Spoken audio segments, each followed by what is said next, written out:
Perkenalkan, saya Roga Santia Maharika dari Teknik Robotika dan Kecerdasan Buatan dengan NIM 16323105. Pada video ini saya akan menjelaskan mengenai hasil pengerjaan mini project deep learning mengenai image segmentation menggunakan dataset Oxford Page yang akan saya bahas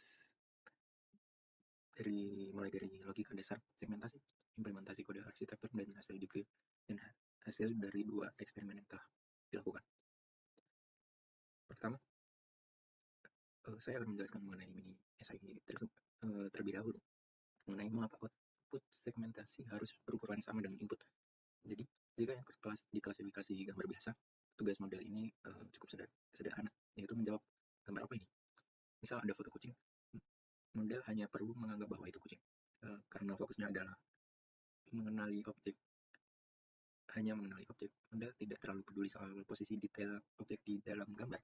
Informasi lokasi akan dikurangi hingga menjadi representasi fitur saja. Pada segmentasi gambar, tugasnya jauh lebih rumit.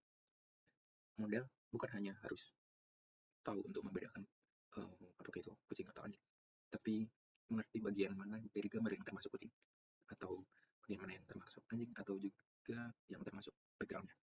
Jadi setiap pixel harus diklasifikasi satu per satu. Seperti jika ukuran gambar 200 kali 200 pixel, berarti ada 40.000 pixel dan harus memberi 40.000 jawaban yang berbeda. Setiap titik harus ditentukan bagian apa dari gambar tersebut. Ini menunjukkan informasi posisi pixel yang sangat berperan penting. Jika gambar terus diperkecil di dalam model tanpa dikembalikan ke ukuran awal, model masih bisa menyimpulkan bahwa ada hewan, tapi akan kesulitan menunjukkan posisi detail dari hewan tersebut hingga batas objek tidak dapat presisi.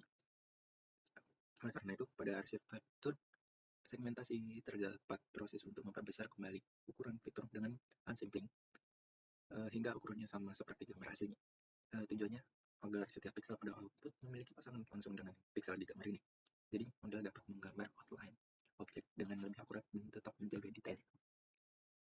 Selanjutnya, untuk bagian kode, model ini dibangun menggunakan keras berfokus pada teknik penyusunan dan perluasan dimensi. Pada model awal, dimensi gambar diturunkan menggunakan stride convolution, di mana dipasangkan strides sama dengan 2. Bisa dilihat pada tabel tersebut. Resolusi spesial berkurang setengah.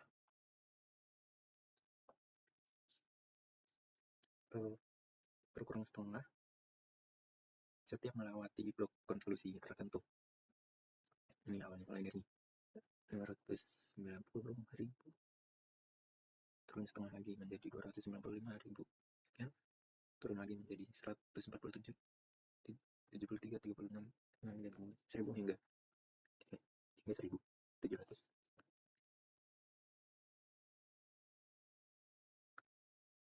Di mana sebaliknya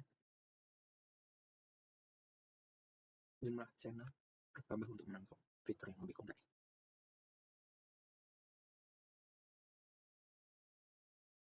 Di sini juga terdapat perhitungan secara manual.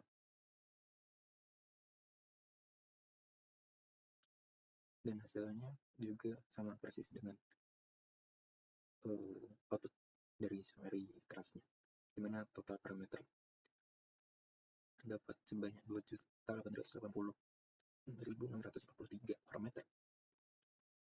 Kemudian kita melakukan compile fit dan fit model di sini sesuai referensi menggunakan optimizer LMS-Proc dan alasnya sparse categorical cross-interview dengan epoch 30 minimal, dan saya turunkan dari batch size-nya dari 64 hingga 16 karena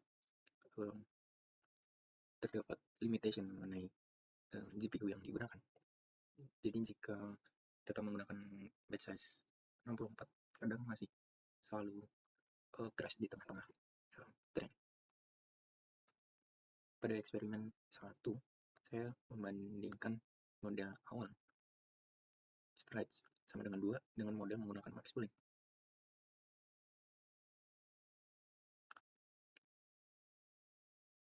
Nah, jumlah parameter dari kedua model tetap identik, yaitu 2 juta sekian, 2,8 juta.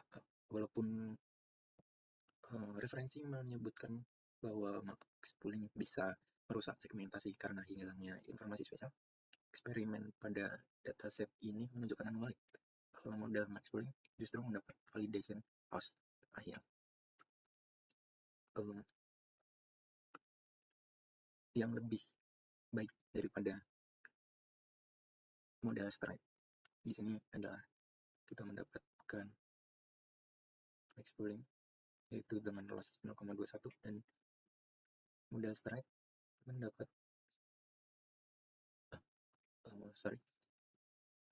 yang dilihat adalah val loss, di mana stride itu mendapat 0,4175 dan max pooling mendapat 0,3623. Kemudian kita melakukan komparasi menggunakan 3 gambar untuk membandingkan dari model max pooling dan juga model stride, di mana pada beberapa bagian masih unggul atau masih jelas prediksi dari stride dan juga ada yang lebih unggul daripada max pooling, di mana di sini dapat kita lihat terdapat kerusakan segmentasi gambar dan juga confidence yang kurang di tengah-tengah gambar hewan ini. Namun berbeda dengan max pooling, di sini confidence-nya bagus dan ujung kiri jauh lebih rapi, sedangkan yang kanan itu stride memiliki prediksi yang bagus, namun max pooling terdapat kebocoran pada ujung prediksi. Pada eksperimen 2, saya melatih model dengan resolusi input yang diturunkan drastis menjadi 96 dikali 96. Hasilnya menunjukkan trade-off yang jelas. Waktu training menjadi sangat efisien. Sebelumnya, per apple itu membutuhkan waktu selama kurang lebih 1 menit pada setiap apple-nya. Sedangkan waktu training yang dibutuhkan ketika resolusinya diturunkan menjadi 96 dikali 96, di sini dihasilkan bahwa per apple itu hanya membutuhkan 13 detik, yang mana jika dibandingkan yang satu hampir 1 jam, yang satu hanya sekitar 10 sampai 12 menit, 10 sampai 20 menit. Di bawah 10 menit. Namun seperti yang dapat dilihat pada gambar, jika menggunakan 96 dikali 96 resolusi, masker prediksi yang dihasilkan menjadi jauh lebih kasar atau pixelated di bagian gambar objek. Ini menunjukkan bahwa resolusi input sangat krusial untuk mempertahankan ketajaman. Begitu juga yang diproses. Jika sebelumnya memiliki halus yang cukup untuk menunjukkan di mana letak dari hewan, di sini lebih kasar atau seperti pixelated. Jadi kesimpulannya, desain arsitektur dalam segmentasi sangat bergantung pada keseimbangan antara efisiensi komputasi dan kebutuhan akan detail spasial resolusi tinggi. Sekian, terima kasih. Wassalamualaikum warahmatullahi wabarakatuh.